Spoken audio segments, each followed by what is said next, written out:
Quédate, aquí empieza Un Gallo para Asclepio, el podcast de filosofía para paladares diversos, filosofía prolija y al alcance. Todo lo que sabemos con mayor certeza sobre la ética y la moral, lo sabemos en contra de nuestra voluntad. Hoy, en Un Gallo para Asclepio, hablamos de moral y buenas costumbres. Bienvenidos, bienvenidas y bienvenides a Un Gallo para Asclepio, segunda temporada, segundo episodio. Hoy, transmitiendo en vivo desde la Atenas del Norte y la Atenas de Grecia, nosotros y Alan Argüello. Nosotros sin Óscar Merino. Nosotros siempre desde alguna Atenas.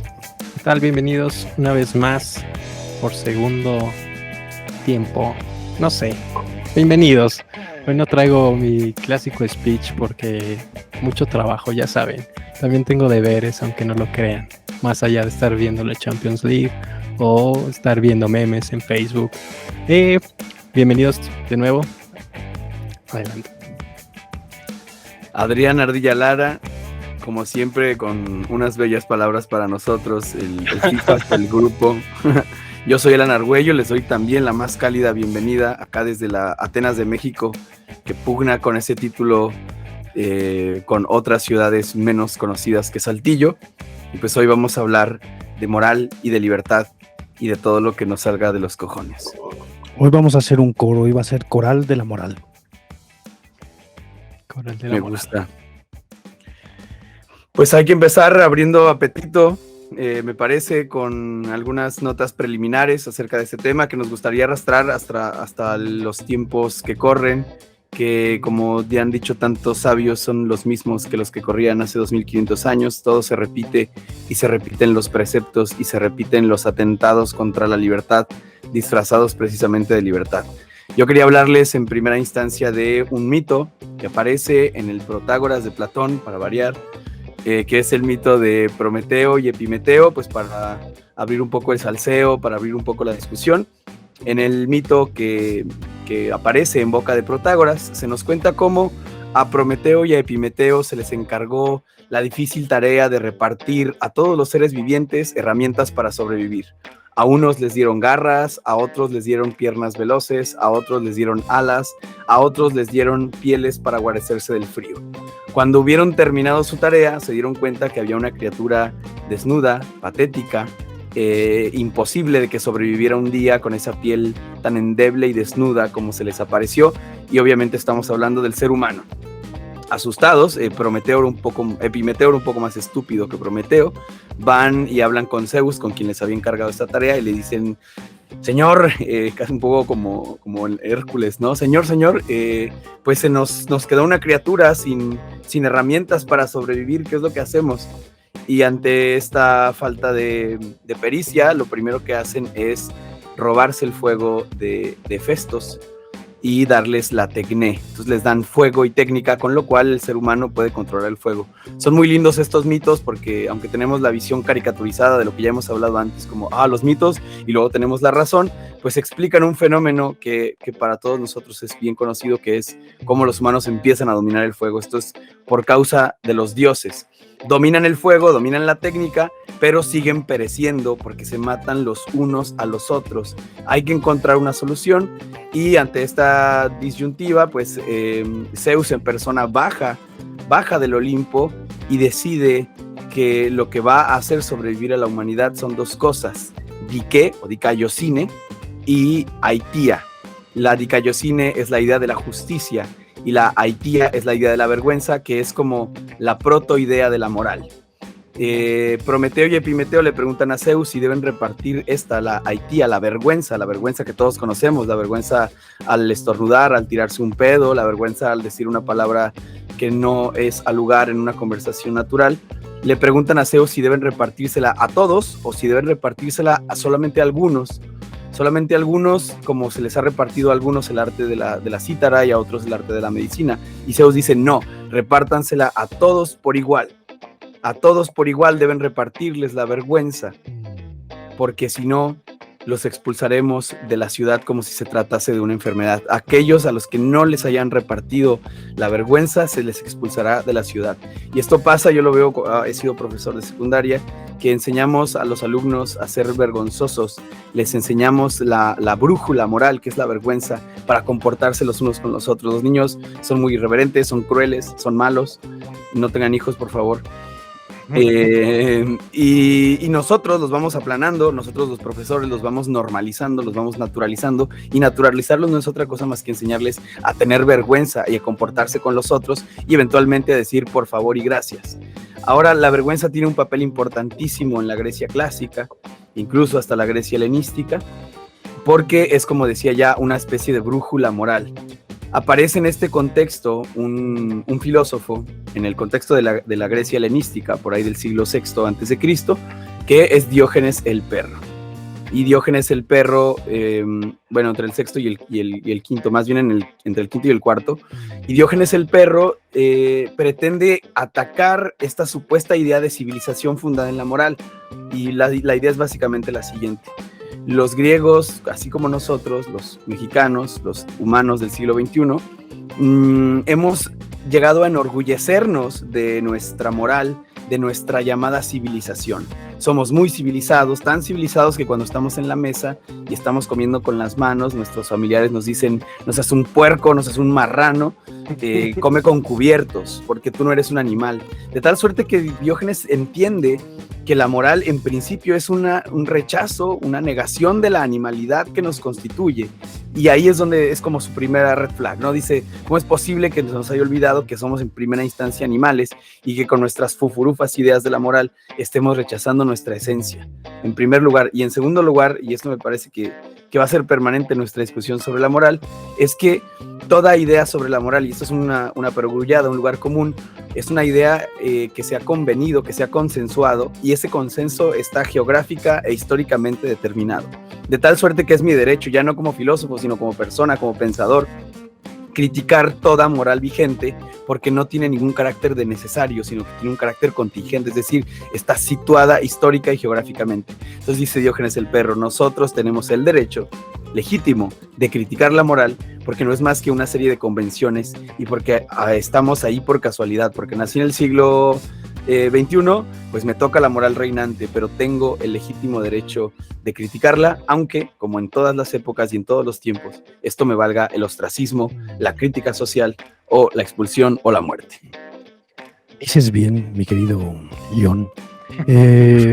Pues bueno, con estas palabras contundentes de Alan, de la mitología del mito a Diógenes el Perro, pues nos vamos dando ahí más o menos la idea de por dónde queremos que vaya la charla el día de hoy. Y también para que nuestros queridos galloescuchas vayan viendo que ahora que vivimos en latitudes total y completamente distintas, pues al programa no le vamos a restar nada de fulgor ni de vicios, y para que no sean malas personas y para que la moral imperante en este siglo XXI tan agitado que nos toca, no olviden suscribirse, comentar, compartir y escucharnos en su plataforma favorita de podcasting. Y bueno, el programa del día de hoy va a tomar este talante de más o menos a platicar de la moral, de las ideas morales que tenemos construidas alrededor de todo Occidente, y cómo esta aparente negación que tenemos acerca de la moral, que bueno, no hemos dicho una definición clara de moral, sino más bien las esbozado por medio del mito que lo explica.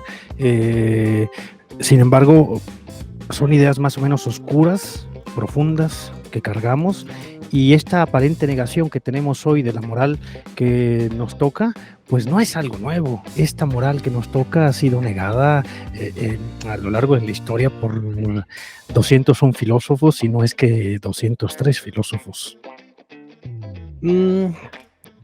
Pues directo a los golpes. Bien ahí, Alan, gracias.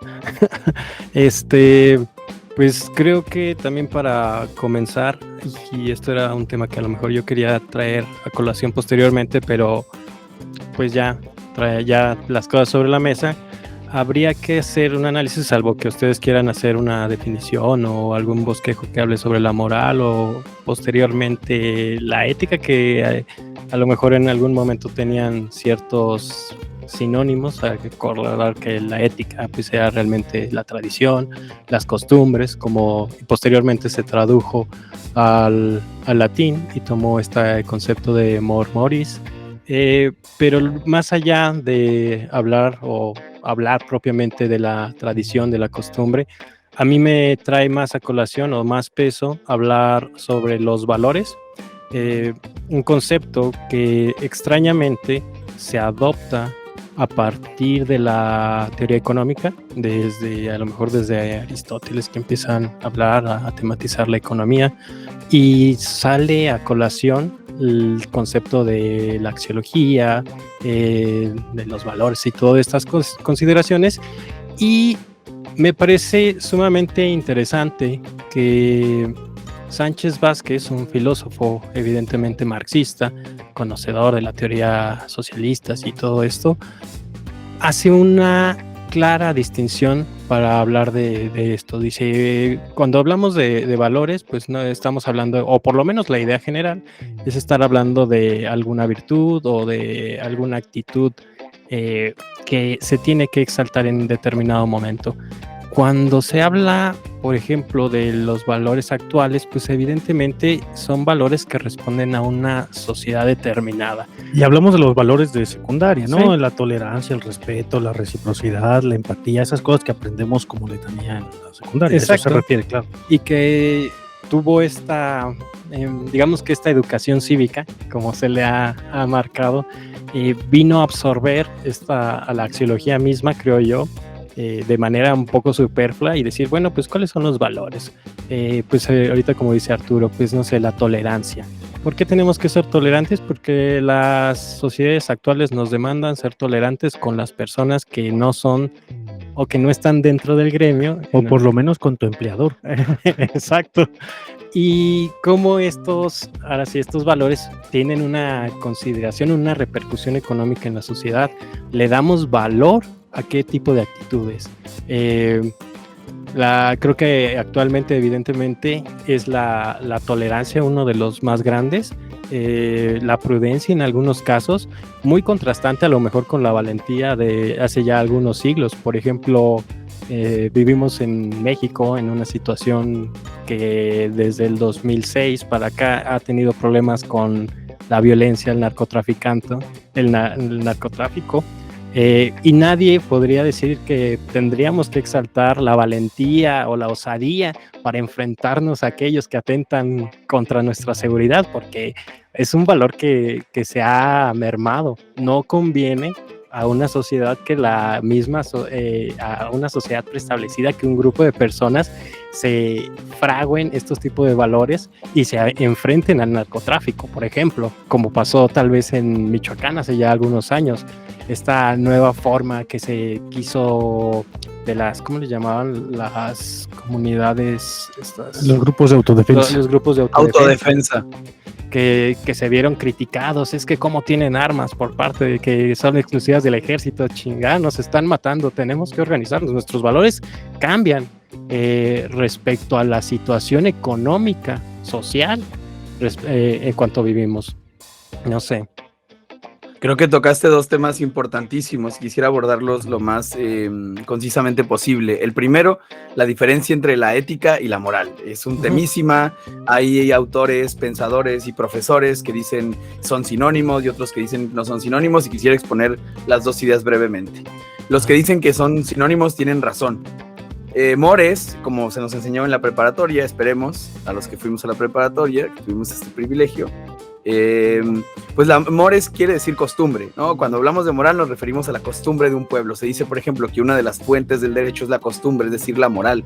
Cómo la gente en el desarrollo de su historia como pueblo van estableciendo ciertos valores, ¿no? La costumbre es lo que dicta lo que está bien y lo que está mal, que digamos son los conceptos axiológicos, porque estamos hablando de valores morales en específico, que se cristalizan pues en las ideas morales, en actos, prácticas, etcétera. Por el otro lado estaría la ética, que viene del griego ethos, que quiere decir carácter.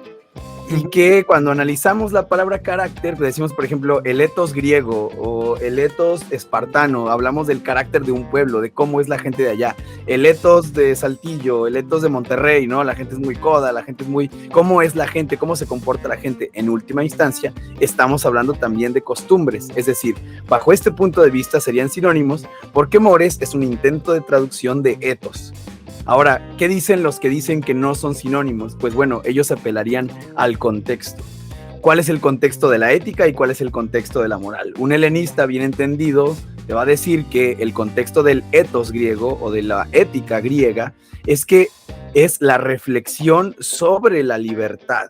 Es una reflexión crítica sobre la libertad. ¿Y cuál es su contexto? Pues las escuelas helenísticas, que son los herederos menores, como son mal llamados en la historia de la filosofía de Sócrates, que tratan de reflexionar en torno a la libertad, y ese es otro de nuestros temas del día de hoy, y tratan de preguntarse qué significa ser libre, qué significa ser virtuoso. Para ellos, la libertad y exactamente, la libertad y la virtud están estrictamente relacionados con la felicidad, o como ellos lo llamaban, eudaimonía. Nosotros traducimos por felicidad, pero también se puede traducir por florecimiento. Entonces, parece que hay un contexto más filosófico, es una reflexión sobre la libertad y sobre la felicidad. Cuando uno piensa en moral, piensa en todo menos en felicidad, piensa en obediencia, piensa en normas. Ahora, ¿cuál es el contexto de la moral? Bueno, el contexto de la moral ya no es tanto griego, sino medieval, y tiene que ver con la moral teológica, con la moral cristiana, cuya cristalización se centra más en la obediencia a ciertos valores. Otra forma clásica de definir la moral es las normas que necesitamos para la sana convivencia. Si se fijan, la diferencia radical estaría entonces entre que por un lado tenemos una reflexión sobre la felicidad y la libertad, y por el otro lado tendríamos la cultura de la obediencia a ciertas normas que nos ayudaría a vivir de un mejor modo. Esas serían como las dos posturas respecto de la ética y la moral, para dar una definición general. El otro tema que me parece fundamental, Ardilla, y que mencionabas, es el de los valores.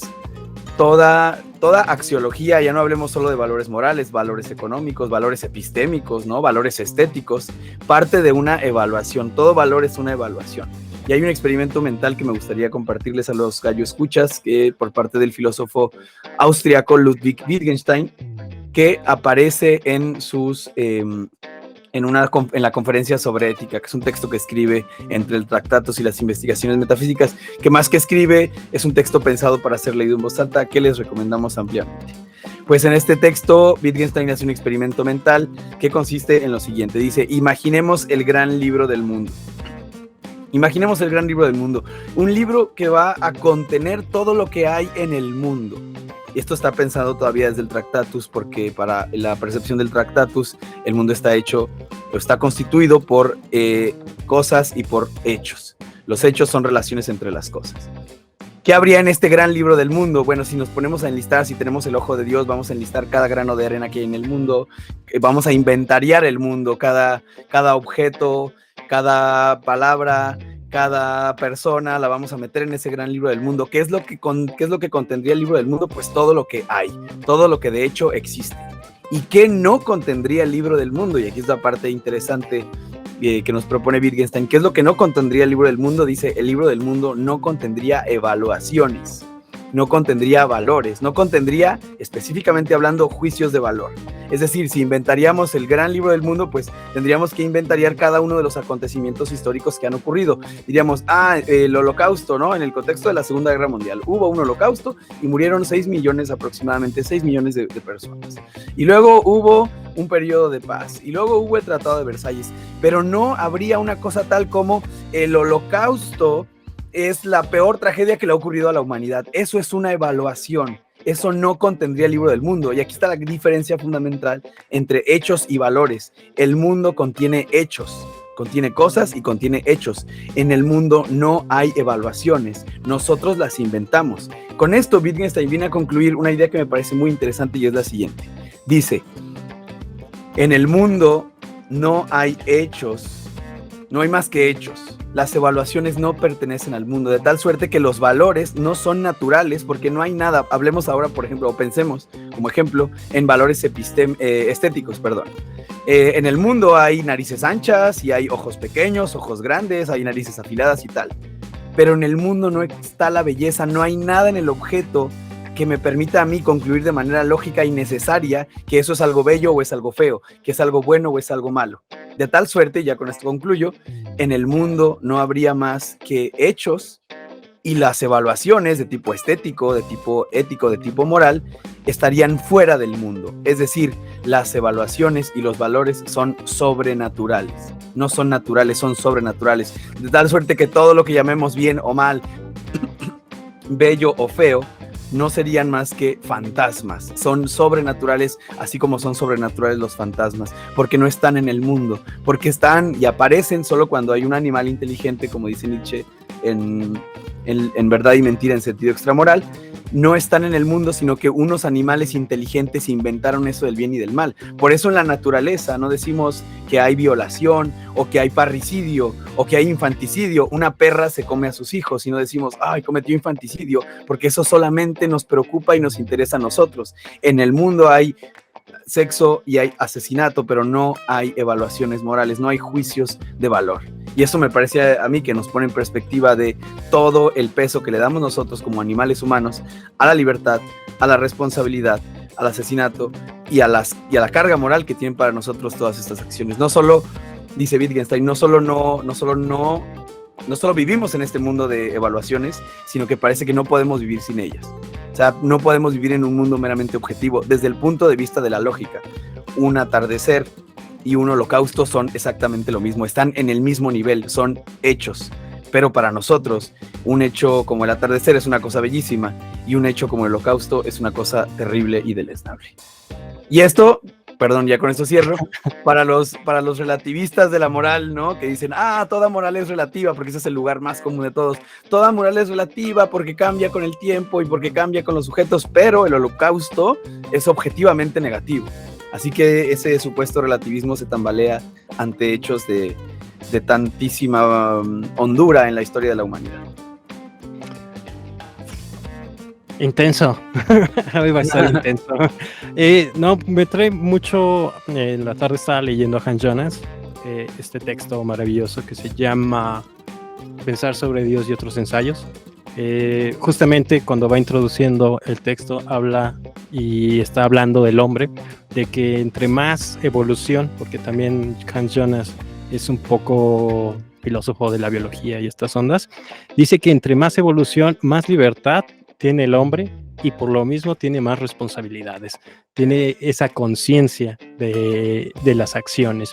Y también a lo mejor trayendo a colación lo que comentabas, esta distinción que nos hacen y que sobre todo nos traen en prepa, ¿no? La moral son las acciones, la ética son la reflexión de las mismas para un hombre que tiene libertad, y aquí habría que preguntar cuáles son las condiciones para que un hombre tenga libertad. Ya no qué es la libertad, sino las condiciones. Y lo mínimo que por lo menos en la actualidad, cuando se habla de libertad y de responsabilidad, es que sea mayor de edad y que no padezca casi de sus facultades mentales, ¿sí? Para actuar en libertad necesitas por lo menos esas condiciones para ser juzgado libremente o por un acto que hayas hecho en libertad. Respecto a los juicios valorativos, evidentemente habría que traer a colación la tradición judio-cristiana de la caída del hombre.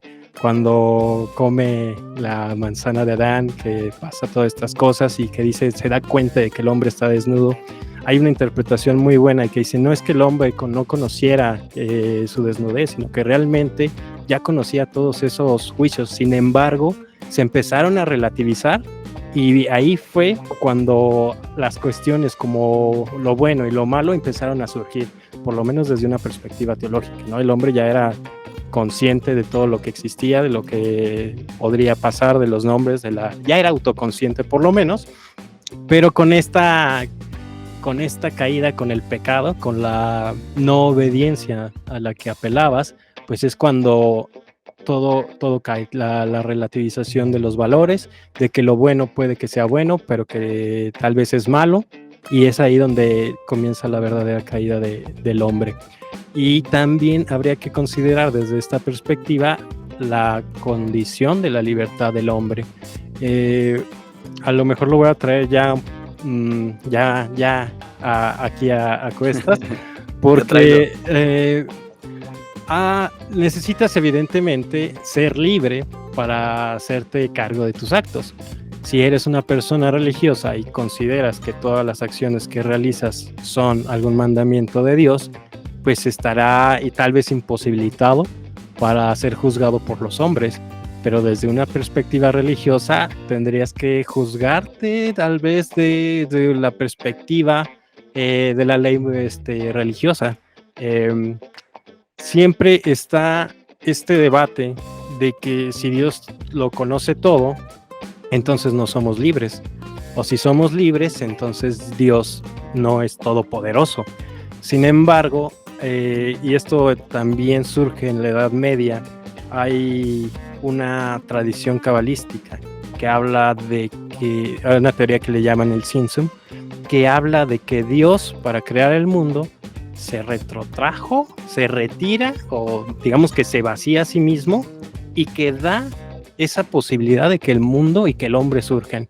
Es decir, Dios se hace chiquito, se hace para atrás y da espacio al hombre, al universo, a todo el mundo, para que pueda desarrollarse. Ahora, está también este doble juego, porque normalmente se habla en esta, o por lo menos la tradición media mística, habla acerca de estas cuestiones, pero no da los juicios valorativos o no da las implicaciones que podría llegar a tener.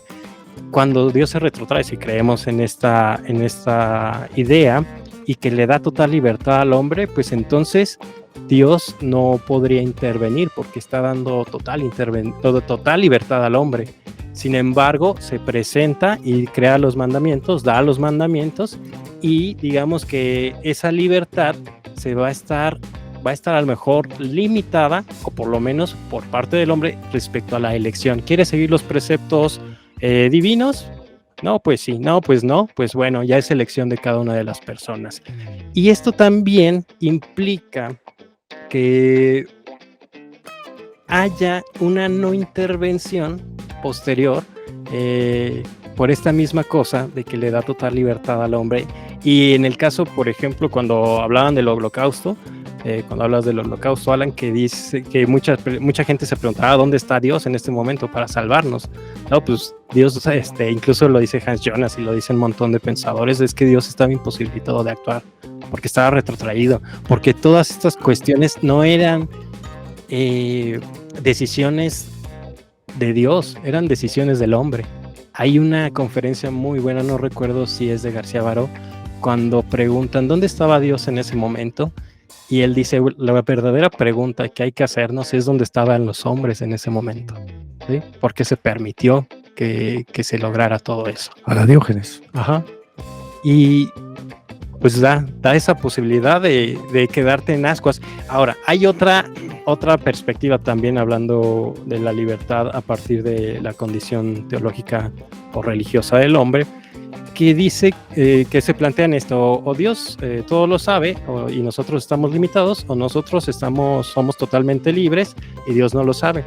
Y por lo menos fue una salida bastante convincente por parte de Maimónides, evidentemente, que dice que no podemos llegar a saber la totalidad ni el conocimiento de Dios. ¿Por qué? Porque somos finitos. Si llegamos a saber que existe libertad, o que Dios nos da la libertad, o que Dios todo lo conoce, implicaría que nosotros tenemos la capacidad de comprender en totalidad a la divinidad. Y esto queda cerrado. Así es, bueno, no, lo finito no puede comprender lo infinito, salvo por alguna analogía posiblemente, y eso ni siquiera es el conocimiento total, sino una comprensión intelectual, vaya, y se queda así, que dices, le da la libertad, y dice Maimónides, no tenemos la posibilidad de conocer si somos libres o no, pero tenemos la posibilidad de elegir si seguimos los preceptos o si seguimos nuestra libertad total. A mí me interesa, no sé, ¿ibas a agregar algo, Alan? Y aquí, bueno, nada más para redondear, pues elegir la moral en turno o los preceptos a los que nosotros como sociedad estamos inmiscuidos. Sí, es que creo que hay un gravísimo problema cuando hablamos de la condición moral, que tiene que ver más no con el asunto teórico al que se dedican los filósofos o nos dedicamos a decir la moral es esto donde se mora, o la moral es un árbol de moras, o la moral, sino que son, a final de cuentas, la moral es el nombre que nosotros hemos elegido para darle a estas ideas que son muy oscuras y muy profundas y que habitan dentro de nosotros, que nos hacen preconcebir lo que creemos o consideramos como bueno y como malo. Así como una definición muy sencillita, muy básica de moral, serían estas ideas que nos moran y que nos permiten decidir lo que está bien y lo que está mal, pero que a la hora de decirlos no alcanza ni siquiera a acercarse un poquito a la dimensión total de lo que estamos intentando describir, porque lo dices como muy lindo, sí, pues tú tienes una idea de lo que consideras bueno y malo, no, pero es que son muy profundas. Yo les llamo oscuras porque están inmersas en el fondo, no haciendo un psicologismo, sino que las tenemos tan arraigadas que nos hacen dar por hecho cosas sin que pase por nosotros el filtro del pensar o el filtro de la mediación, el filtro de poder discutirlas si son aceptables o no son aceptables. Están tan interiorizadas estas ideas como buenas y malas que las das por hecho, gran parte de las cosas que haces en tu vida las das por hecho sin someterlas a juicio de ningún modo. Y ahora que hablabas tú de las escuelas menores, el helenismo, justo a mí me parece que el grandísimo ejercicio que hace el helenismo, y no es para nada menor, es pues estirar, a ver hasta dónde nuestras ideas pueden tronar y pueden fracasar y todo eso. Y tenemos ese ejemplo maravilloso y pintoresco de nuestro polifacético Diógenes el perro, que justo lo que hace es, a ver, ¿quieres hablar de libertad? Pues primero renuncia a todas las cosas que consideras como buenas. Y en ese renuncia a todas las cosas que consideras como buenas es, olvídate de lo que está mal, Primero, asume que lo que tú consideras como bueno podría fallar y podría no ser bueno, y entonces somételo a juicio y di familia para qué, o sociedad para qué, o autoridad para qué, o gobierno para qué, o cualquier forma que nosotros consideramos, porque, disculpen que yo regrese al ejemplo de la secundaria, pero como buen maestrillo veo que una respuesta muy común cuando le pregunto a los estudiantes qué define lo que está bien y mal, siempre se responde al gobierno o a las leyes son buenas, los establecimientos gubernamentales son buenos. Digo, pero vaya, los establecimientos gubernamentales validaron de manera legal la esclavitud, y ahora nadie consideraría que la esclavitud es un establecimiento positivo, ¿no? Ya se llama outsourcing. Ahora se llama outsourcing, que mejor. Ahora está más padre que antes.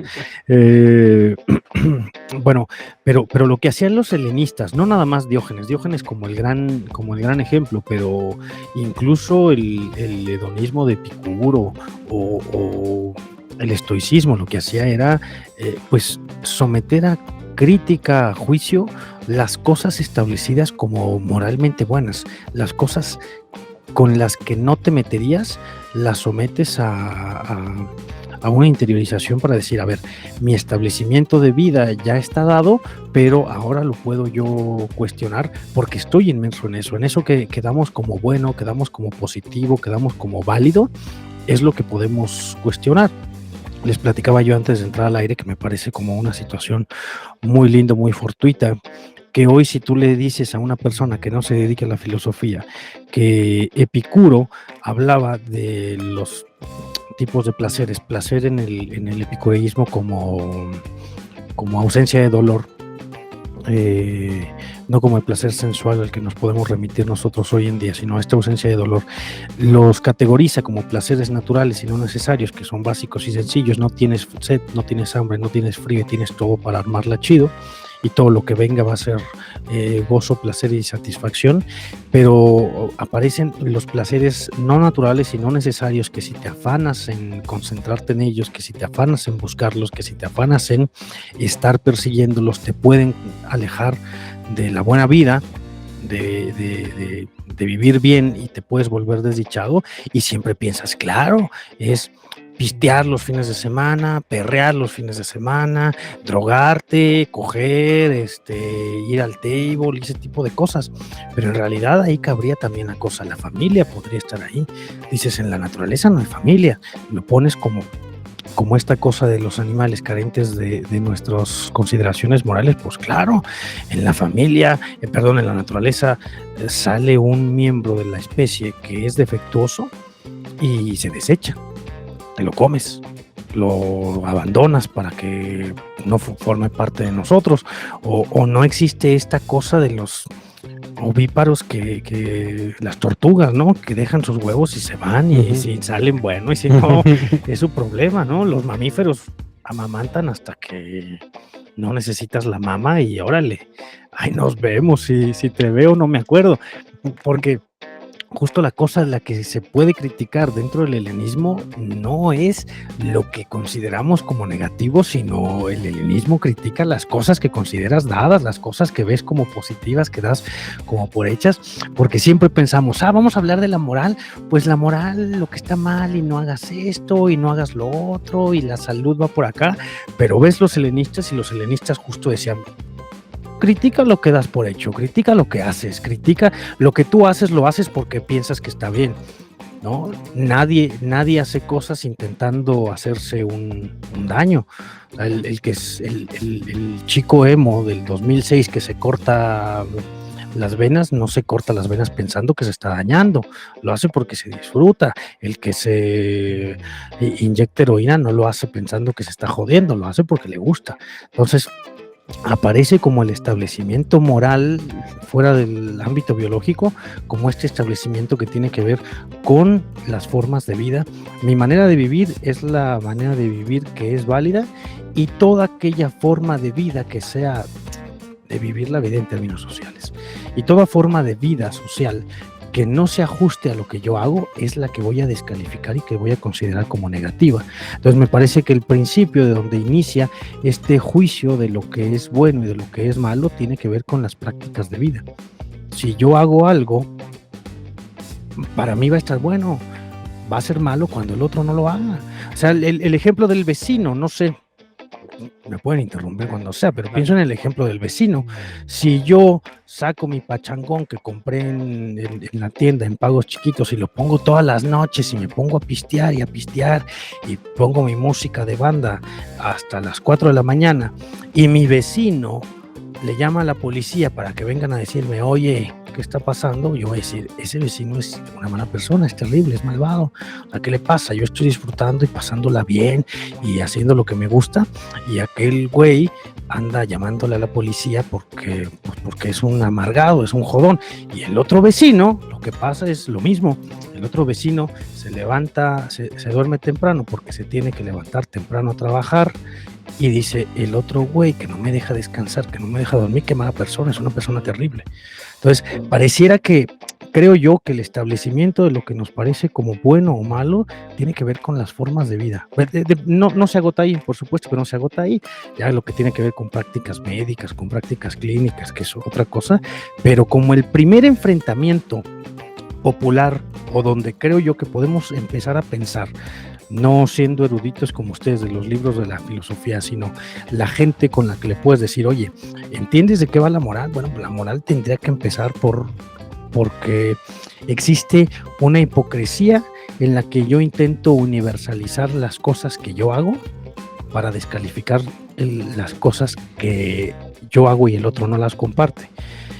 Pero pues tiene un doble rasero, o por lo menos hoy en día tiene un doble rasero de que está bien mientras no me perjudique a mí, y está terrible cuando eso mismo, aunque yo lo haga, me perjudique a mí. ¿Quién sabe? A ver, ya se nos acumularon aquí los temas, porque estamos metiendo un montón de ideas a la reflexión, que me parece muy bien. Yo quisiera retomar algunas cosas. A ver, retomando lo que decía Ardilla sobre la libertad, sobre la posibilidad de determinismos. Todo determinismo es como el libro de Simon Blackmore, ¿no? De los atentados contra la reflexión ética o moral. todo determinismo es un atentado contra la idea de ética o la idea de libertad, ¿no? Porque si estamos determinados, desde siempre ha habido argumentos que traten de refutar la libertad, ¿no? Que digan, uno no es libre porque Dios todo lo sabe, porque está todo predispuesto, porque existe el destino, o porque estamos respondiendo a leyes físicas, o porque todas nuestras acciones y decisiones son la respuesta a un estímulo. Si yo lo maté fue porque sentí odio y el odio fue lo que hizo que yo lo matara. No hay una verdadera responsabilidad de libertad. Al respecto, y justo partiendo de la idea que decías que entre más conciencia hay, pues hay más responsabilidad, y ya aquí las cosas que nos decía nuestro queridísimo profesor del Chocorrol, eran justo estas que mencionabas, ¿no? Que para que haya un acto ético tiene que haber conciencia, tiene que haber libertad y tiene que haber consecuencia. Yo no puedo decir que estoy ejecutando un acto ético si lo hago, si soy una persona mentalmente incapaz o deshabilitada, si no puedo formular juicios morales, si soy una persona que no entra dentro del régimen social, una persona enajenada, una persona que no está dentro de sus facultades mentales, pues no se puede decir que sea una persona que está haciendo un acto ético, ¿no? Si una persona con algún padecimiento se masturba en la calle, no está siendo inmoral, porque no está siendo moral tampoco, está siendo amoral, ¿no? Si lo hago sin libertad, pues también, si alguien me obliga a hacerlo, si me jalas la mano para disparar, pues también estoy cometiendo un acto amoral, porque no lo estoy haciendo yo, sino que alguien más me jaló. Y si no hay consecuencias, si estoy solo en una isla, pues tampoco, ¿no? Y lo que va a decir Sartre en la Carta sobre el Humanismo, y yo no digo esto como de los libros, ¿no? Como dices tú, Arturo, como si no hubieras estudiado filosofía tú también. El existencialismo es un humanismo. Es un comunismo. Sí. No, es que no son los libros, es que hay un pedo. O sea, por ejemplo, el relativismo es un problema para la discusión ética. Si decimos, cada quien tiene su forma de concebir el bien y el mal, ya nos chingamos, porque o nos deshacemos del bien y del mal, o encontramos criterios para discutir si todo el mundo puede decir lo que está bien y lo que está mal, ¿no? Y ahí pasa ahí Benito Juárez a decir que el respeto al derecho ajeno es la paz, ¿no? Tiene que haber un punto de discusión, porque todo relativismo es un atentado contra cualquier discusión ética o moral. Si cada quien entiende lo que quiere, ya valimos madre, porque es un terreno en el que no se puede dirimir ninguna cuestión, ni siquiera se puede discutir, ¿no? Una cosa es que todo el mundo tenga derecho a pensar lo que quiere, y otra cosa es que esos pensamientos puedan legitimarse o sustentarse.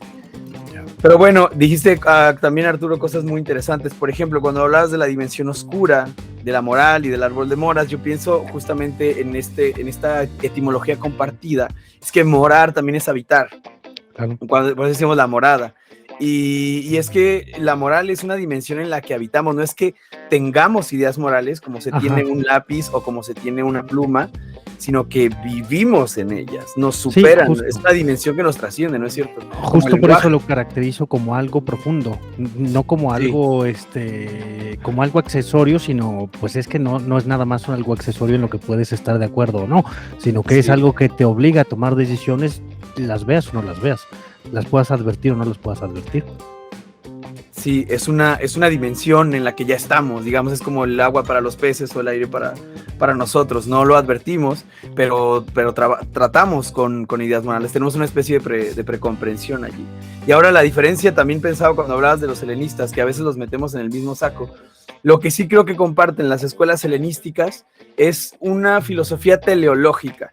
O sea, este primer pensamiento filosófico en torno a la ética o a la moral o a esta dimensión humana en la que vivimos, tiene que ver en primera instancia con responder a la pregunta: ¿cuál es nuestra función en la vida? ¿Cuál es nuestro objetivo en la vida? ¿Cuál es nuestra finalidad? El cínico va a decir, venimos a ser libres, y la cultura entorpece esa libertad. Dice Diógenes, bueno, no lo dice porque son una serie de anécdotas recogidas por un tocayo suyo que es Diógenes Laercio, ¿no? En las anécdotas se muestra una filosofía del perro en la que parece que está preponderando la libertad. Dice, venimos al mundo a ser libres, pero nosotros nos ponemos trabas para esa libertad. Sí, es muy complicado ser un animal, porque hay que cagar, porque hay que comer, porque hay que guardarse el frío. Nos ponemos más obstáculos para la libertad, porque ahora también tenemos que casarnos y tener hijos y ser personas de bien. La cultura es una especie como de capa que le ponemos a nuestra animalidad para entorpecer nuestra libertad, y por eso la solución es alejarse de lo cultural y regresar a lo animal, y entonces vivir de la forma más frugal posible, y digamos que regresar a nuestras funciones humanas básicas. El estoico va a decir cuál es la función del ser humano. La función del ser humano es ser lo más excelente que se pueda. Y aquí aparece el concepto de virtud, son las éticas de la virtud, ¿no? ¿Cuál es el objetivo del ser humano? Ser lo más excelente que se pueda. ¿Y cómo se logra? Pues utilizando la racionalidad como criterio, como guía, para ser sabios en lo práctico, en lo concreto, ¿no? Estos no son filósofos de libros, son filósofos de ¿qué significa virtud? Sabiduría aplicada en casos concretos. ¿Qué van a decir los epicúreos? ¿Cuál es el objetivo del ser humano? El objetivo del ser humano y de toda forma de vida animal es el placer. Los animales huyen del dolor y se acercan al placer de manera natural. Entonces, todas estas filosofías tienden a rebuscar primero, como decías tú, de una manera crítica, cuál es el objetivo, por qué carajo estamos aquí y cuáles son esas acciones que tenemos que realizar para cumplir con nuestra función. La cosa se vuelve un poco más compleja conforme avanza la discusión sobre la ética y sobre la moral, y llegamos, por ejemplo, a Sartre en el existencialismo, es un humanismo que dije mal el nombre del libro hace un rato, cuando dice que estamos condenadamente libres, un poco como John Stuart Mill, estamos condenados a la libertad. Entonces yo no puedo decir, ay, es que yo estoy determinado, yo soy una especie de entidad pasiva a la que le pasan cosas y yo respondo a estímulos, por tanto la libertad no existe y si lo maté fue porque tuve un ataque de ira. Dice, no, desafortunadamente somos libres aunque no queramos, y actuar de mala fe implica reconocer o no reconocer que somos libres, somos condenadamente libres, y aún el cholo, porque también podemos apelar al contexto. Yo quisiera lanzar esta pregunta para ustedes y para los gallo escuchas. Una persona que crece en un contexto de violencia, que toda su vida fue golpeado y maltratado y comete un asesinato en determinada época de su vida, ¿es más o menos culpable que una persona que creció en un ambiente de amor, que se le enseñó sobre valores y sobre respeto al otro, al prójimo? ¿Es más o menos culpable de un mismo crimen, que en este caso sería un asesinato? Si apelamos al contexto y nos ponemos deterministas, diríamos, la persona que está en el contexto de violencia, pues es menos culpable porque tenía más motivos, porque tenía más... porque es lo que conoce. Porque es lo único que conoce, exactamente. Y la persona que se crió en un contexto de amor y de respeto al otro es más culpable que el otro. Si podemos hablar de una especie de libertad radical, como dirá Sartre, que los dos son iguales de culpables del acto, o podemos apelar a una situación más contextual. Yo la verdad es que no lo sé, soy filósofo en ese sentido de la ignorancia, pero me parece interesante que toda esta discusión sobre lo que está bien y lo que está mal, y que viene mucho a cuento hoy en día, que estamos sometidos por las redes sociales, así lo veo yo. Hay un sometimiento moral a través de las redes sociales que nos dice, ahora estos son los nuevos valores. Y toda moralidad, por más progresista que sea, es una especie de dogmatismo, ¿no? Es una forma de adscribirse a la moral reinante y decir, ¿sabes qué? Yo aniquilo, y esta es la idea que quisiera proponer más adelante con Nietzsche, que toda moral es perniciosa. Yo sé que las consecuencias de eso, es como cuando la gente tenía miedo a que dejáramos de creer en Dios. Decíamos, ¿qué vamos a hacer sin Dios, no? Cuando dejemos de creer en Dios, la gente se va a matar entre sí. Y es un poco el miedo que tenemos ahora. Si abandonamos la moral, entonces ya cada quien va a matar, asesinar, porque ya no hay una regla moral que nos detenga, ¿no? Pero en el sentido de que toda moral es perniciosa porque implica un sometimiento de la voluntad, porque implica un pensamiento acrítico, es decir, eres crítico pero sin ser crítico de tus propias condiciones de posibilidad, que en este caso serían morales. ¿Cómo pensar un mundo en el que no haya moral? En el que se abandone completamente la idea de la moral, en el que se abandone la moral como moral de rebaño, pues, como someterse a una serie de ideas reinantes y dominantes acerca de cómo deberíamos de comportarnos. Los dos extremos ya los mencionamos. Por un lado está lo que dice Arturo, de, bueno, todo el mundo tiene su propia idea de lo que está bien y lo que está mal. Sin embargo, compartimos ciertas inclinaciones, ¿no? Decimos, bueno, lo que está mal es atentar contra la libertad del otro, y en eso es difícil que no nos podamos poner de acuerdo. El holocausto está objetivamente mal, pero eso, ¿cómo superar esta dificultad? Por un lado tenemos la relativización de la moral, cada quien lo que crea que está bien es lo que está bien, y por el otro lado la excesiva idea de que haya una noción común a todos de lo que está bien y lo que está mal, o por el otro lado sería el abandono total de ideas sociales y preconcebidas de la moralidad. No sé qué piensen ustedes. Creo que en gran medida aquí sí hay que apelar a Descartes con la moral de costumbre. Ahí a ver si hay que al pueblo que fueres, sos lo que vieres. sobre todo para evitar problemas, ¿no? Sin embargo, como una reflexión personal, creo que en gran medida en estos dos ejemplos, en este ejemplo que pones del homicidio y el asesinato,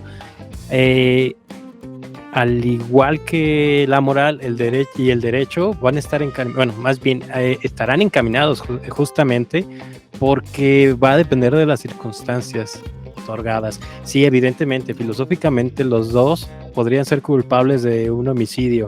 Sin embargo, a lo mejor el cholo lo hizo en defensa propia y el otro lo hizo por un crimen pasional, ¿no? Y ahí cambian las cosas y las circunstancias porque a fin de cuentas, como señalabas hace un principio, son hechos. Ya lo que nosotros podamos decir a partir de eso, pues será el acomodo, las circunstancias y alguna interpretación, ¿sí? No quiero dejarlo al relativismo porque eso implicaría que pues una verdad vista desde diferentes perspectivas puede ser verdad o puede ser mentira. Y que también pues va a depender, por ejemplo, la cuestión de la justicia, de la punidad, de todas estas cosas legales que tienen que estar presentes al mismo tiempo que tiene que estar presente la moral. No sé, ustedes también podrán decirme si el derecho está evidente. Bueno, ya lo decías, si el derecho todavía en la actualidad está basado en una costumbre, ¿sí? Ya no hablemos como inicio de una reflexión jurídica, ética, moral, sino en la actualidad. ¿Está regido bajo eso o ya son leyes extrapuestas para que el hombre pueda llegar a lograrlas? Porque también implicaría eso. Nuestra moral, ¿cuál es su función? Regular las acciones o también regularlas, evidentemente, de tal forma que se proyecten hacia esta cuestión utópica que todavía está presente en todas las sociedades, ¿sí? Queda la ambigüedad. Creo, y ahorita voy a hacer como esos güeyes, depende de las circunstancias, evidentemente, pero creo que por lo menos tendríamos que ser conscientes, como lo señalas con Sartre, de que toda acción tiene una responsabilidad y que toda elección también acarrea lo mismo, ¿sí? Te puedas deslindar de ellas o no, te puedas cumplir con ellas, pues también será consecuencia de lo mismo. Claro. A menos que te ocurra lo que ha ocurrido con algunas marcas de vacunas, antídotos para la enfermedad que reina en nuestros días, no digo porque si no nos bajan el video, que tienen un microchip y que te anula la libertad. A mí me han puesto de esa, entonces si yo en algún momento decidiese asesinar a alguien, no soy responsable de lo que acabo de hacer. Yo decidí renunciar a esa libertad, porque ¿quién quiere ser libre? Mejor que alguien te diga qué tienes que hacer, a qué hora te levantes, y si matas a alguien o no matas a alguien, no es tu problema, es problema de alguien más. Automatizado, sí. Y también ahorita que hablabas de la limitación, habría que también considerar efectivamente la perspectiva científica. Creo que también estos ateísmos de 2-3 pesillos que son tan frecuentes con los católicos y creyentes que terminan siendo ateos y que terminan encaminando todo su pensamiento a la ciencia. La ciencia también viene a ser una limitante. Nos va a salvar, nos va a limitar. Sí. ¿Y cuál ha sido el gran problema de la ciencia y la tecnología? Pues que también terminó siendo programada para cosas como el Holocausto, como para asesinar gente en Medio Oriente, todas estas grandes tecnologías que solo sirven muchas veces para pues, cometer actos inmorales, vaya, pero como no están dentro de nuestra sociedad y nos presentan, pues no tendríamos muchas veces por qué preocuparnos. Pregúntele a Ted Kaczynski. Claro, no, sí, creo que dijiste dos cosas. Perdón. Dos cosas muy importantes. Sí. El determinismo de creencias y el determinismo religioso, hasta filosófico. Y también, no sé qué, también habría que traerlo a colación, porque con estos filósofos de la sospecha, de los que ya habíamos hablado, Ya metan a Nietzsche, que tenemos a Marx, no somos libres por la superestructura. No tenemos libertad con Freud porque todo es parte del subconsciente. Y no tenemos libertad con Nietzsche porque también todo implica o habla el instinto y tenemos una moral, ¿sí? Son nos están cooptando la libertad sin necesidad, ¿no? Incluso el mismo estructuralismo del siglo XX decía o limitaba mucho la libertad de los hombres. Y es que no existe la libertad, todo depende de la estructura y en la comunidad en la que nos estamos desarrollando. Sí, interesantísimo. A ver, sobre la libertad y sobre la ciencia y la ética. Sí, hay un cientificismo barato también, ¿no? Hay un cientificismo acrítico, no digo que ir en contra de la ciencia, pero me refiero a ser como un verdadero científico que reconoce los límites de su campo de conocimiento. Sí, es lo que criticaron Adorno y Horkheimer en la dialéctica de la ilustración, ¿no? Dicen, el problema con la ciencia y la tecnología es que se ven así como la promesa de la ilustración. La promesa de la ilustración es que si le apostábamos toda la ciencia íbamos a vivir en un mundo mejor, no solamente desde el punto de vista técnico, tecnológico, sino desde el punto de vista ético, y para nada. El siglo más tecnológico, la tecnología se utilizó para hacer bombas. Ese es el problema, que como no estamos hablando de hechos, cuando hablamos de ética y de moral, pues estamos hablando de evaluaciones y parece que pudiéramos prescindir de ellas, pero ¿qué sería de la ciencia sin regulación? Yo creo que es difícil estar de acuerdo en que la ciencia puede trabajar sin regulación, ¿no? Digamos, ya experimentos con niños, oye, hay que regular eso. Experimentos con animales, oye, hay que regular eso. El problema es cuáles van a ser los criterios para regular la ciencia y la tecnología. O nos volvemos unos puristas de que no, con los niños no. O reconocemos que en la historia de la medicina pues, ha habido muchos sacrificios, ¿no? Para tener los fármacos que tenemos hoy que han salvado, o sea, han muerto vidas para salvar otras. Y también algo que me gusta mucho es la diferencia entre bueno, que lo mencionamos también, el derecho y la moral. O sea, sí, todavía es una fuente del derecho, la costumbre, pero la gran diferencia es que el derecho es coercitivo y la moral no, en teoría no debería serlo. Es decir, hay ciertas cosas que son inmorales, pero no son ilegales y no pasa nada, ¿no? Yo siempre pienso en este ejemplo de, he formulado, ya no vivo solo, ya antes fumaba mucha marihuana y siempre había formulado la respuesta que yo le daría a mis vecinos si llegaban a decirme que dejara de fumar mota, ¿no? Porque obviamente el olor pues se trasminaba por la parte de abajo de la puerta. Y siempre tenía este pinche argumento. Te juro que fantaseaba con que llegaran a tocarme un día y que me dijeran, oye, cabrón, estás fumando mota y mi hijo tiene 7 años y de chingada, ¿no? Mi argumento era el siguiente. Yo tengo legítimo derecho al desarrollo libre de la personalidad, de lo cual me protege la Constitución, que es la ley suprema, y ni se diga los tratados internacionales. Yo tengo derecho de fumar mota en mi casa para acabar pronto. Tengo el derecho de tener hasta 20 y tantos gramos. Tú me estás pidiendo algo, tú me estás reclamando algo inmoral, pero eso no es, legalmente no es coercitivo. O sea, si le hablas a la policía no me puede decir nada porque estoy fumando mota en mi casa. No hay una ley que diga, prohibido que el humo se salga por debajo de las puertas, ¿no? O sea, tu problema es moral, no legal. Y en tanto tu problema es moral, pues mi respuesta es, mira, perdón que me meta, pero tú vas a tener que educar a tus hijos para saber, primero edúcalos diciéndoles que está mal que fumen marihuana y que no deben fumar nunca porque es del diablo, ok, número 1, pero también edúcalos para que sepan y reconozcan que va a haber gente que va a hacer cosas que están mal, pero que es su legítimo derecho.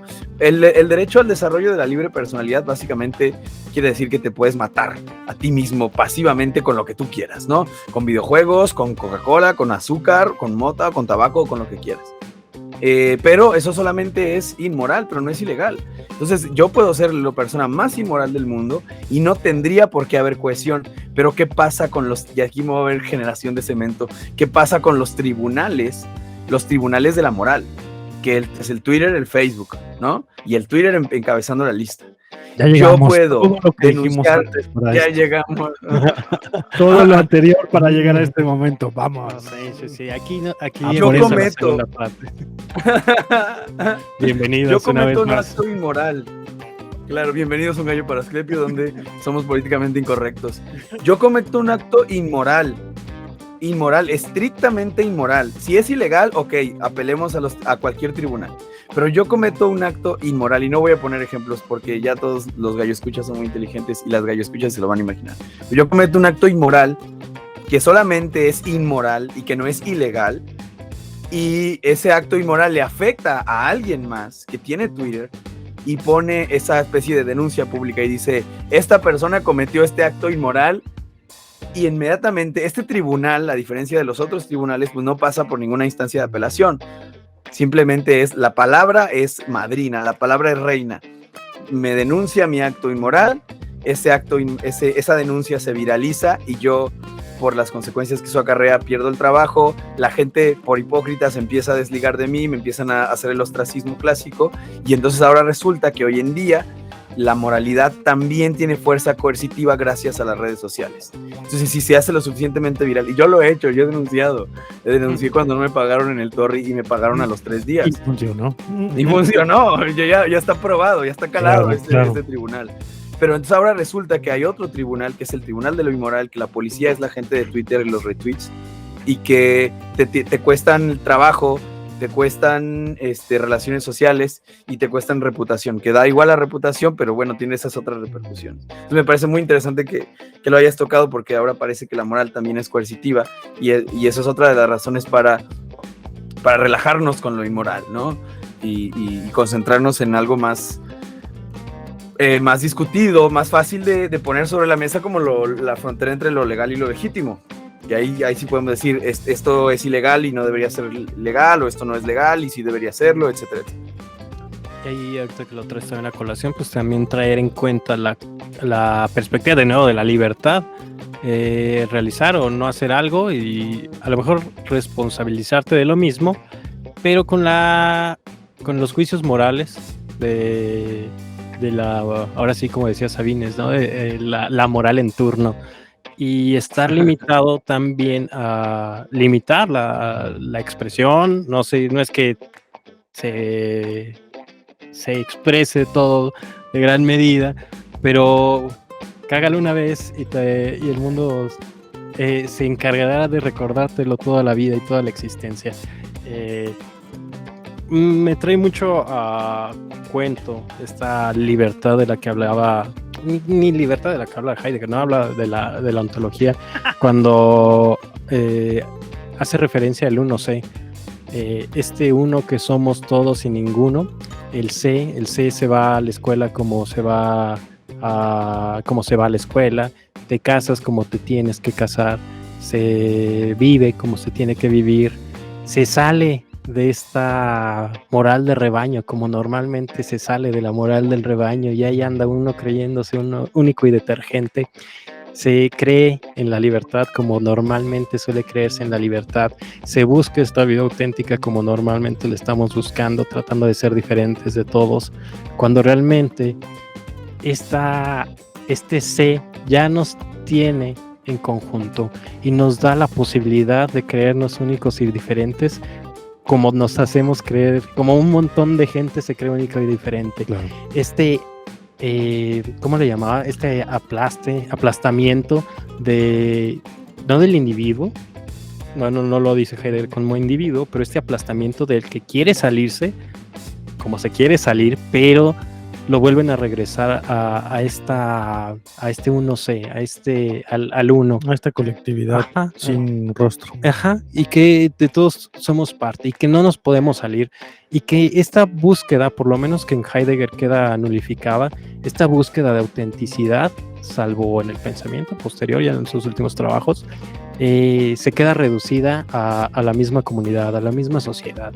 Te sales como te sales, te eres intelectual como se es intelectual en muchos tiempos, eres crítico ante la sociedad y ante todo esto, te pintas el cabello de colores y quieres ser único y diferente, y hay un montón de gente pintada con los mismos colores en el mismo lado, y esa libertad se queda nulificada, ¿sí? Quedas al margen, o por lo menos buscas una identidad con otros grupos similares. Me cae mucho porque en estos momentos, cuando uno se busca como auténtico, como vendrán a decir Sartre, Camus, el mismo Eric Fromm, cuando buscan esta vida auténtica, no se logra del todo. Incluso el mismo existencialismo mexicano que lo habíamos platicado, esa búsqueda de salirse de los patrones del mexicano, del machismo, de todas estas cosas, salirse de lo mismo para terminar siendo parte de lo mismo, siendo tal vez otra arista de la misma sociedad aplastada, que te da esa posibilidad, pero no terminas por ser diferente, porque otras personas ya han sido diferentes, como se ha sido diferentes. Uno va a la búsqueda de la autenticidad. Quieres salir del montón para ponerte en el montón de los que quieren salir del montón. Claro, te sales del montón como se salen del montón los del montón, ¿no? Para llegar al otro montón. Creo que es la ruptura respecto a la libertad que está muy marcada a partir del siglo XX por parte de Heidegger, y extrañamente uno de los conceptos que van a estar resaltando, y espero que saliera a colación con esto un poquito más adelante. Bueno, este concepto del 1C viene en Ser y Tiempo, y posteriormente... Y es pieza fundamental, es la primera, es la mitad de Ser y Tiempo, la explicación del uno. De la vida inauténtica, de la existencia inauténtica que todos buscan. Y es la mitad de Ser y Tiempo. Y posteriormente, que algo que se ha popularizado de manera extraña, por lo menos para mí, porque sigo sin comprenderlo de todo, que es esta cuestión de la destrucción, que Derrida va a estar retomando con la deconstrucción, y que también hay que traerlo a colación para hacer los análisis. Nada más les cuento así como de manera de breviario cultural. La deconstrucción, destrucción, es un concepto que viene en este pequeño texto, se llama Tiempo y Ser. Son una serie de conferencias editadas por la editorial Tecnos, donde Heidegger habla de este concepto, pero como forma de asentamiento en otras palabras, en otros conceptos, para dar vuelta, para hacer otro tipo de interpretaciones que hagan la ruptura con esta tradición que se venía dando, ¿no?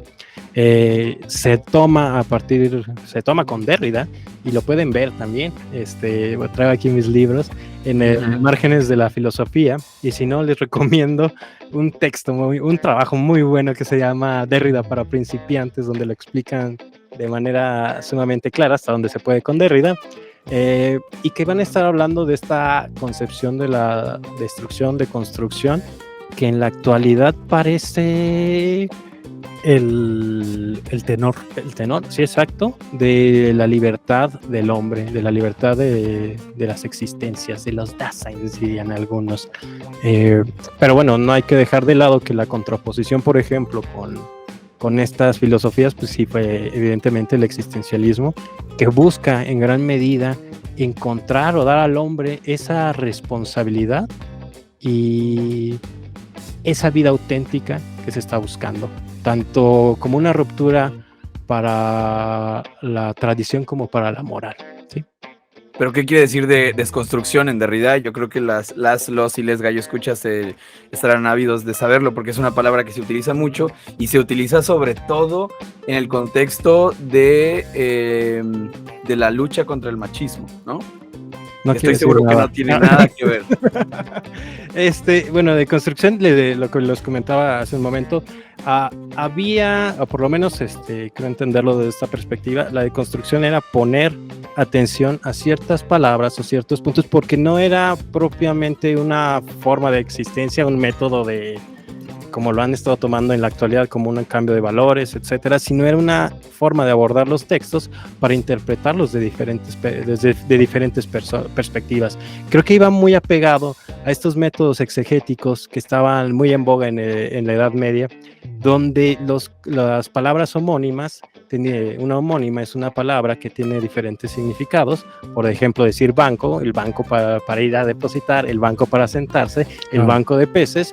Y estos hacían como que estos ejercicios, ¿no? Los medievales hacían, bueno, ¿a qué se refiere esta palabra? Y hacían estos análisis. Bueno, en este sentido se identifica con este concepto, en este otro con esto, en este contexto con otro. Creo que un poco la deconstrucción le debe gran medida a la tradición, esto por la cuestión hermenéutica exegética, ¿no? De prestar atención a los otros significados y no dejarlo en uno solo, como solía pasar en los conceptos filosóficos.